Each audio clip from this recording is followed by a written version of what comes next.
Hello everybody and welcome to this video where we will be taking a look at past perfect, how we construct it and what we're trying to say when we use it.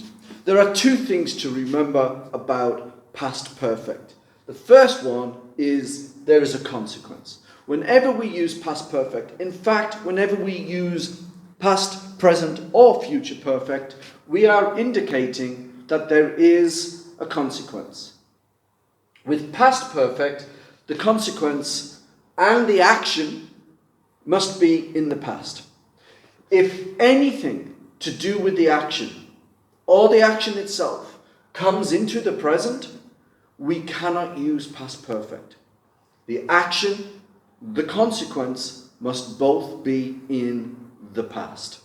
Okay, so let's have a look at this in more detail. So we're going to take the action of eating a banana. So it's all yesterday because it has to be in the past. So at 1835, we started the process of eating a banana. At 1845, that process finished. So this action of eating a banana ends before the consequence. It cannot continue to the consequence. So here we have the action completed in the past and we have the consequence completed in the past. So I had eaten. So we need the verb to have to conjugate the perfect form or to create the perfect form. And with past perfect, we conjugate have into the past, which is had.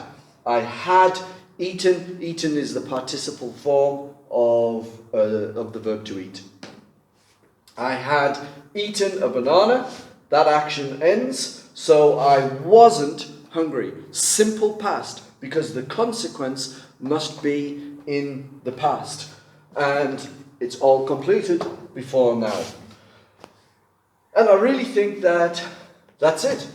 Yeah, that's past perfect. Hopefully this video has been of some use. And see you in the next video. Don't forget to check out the past tense of banana for some other videos that will help you understand and use English a lot better. Bye bye now.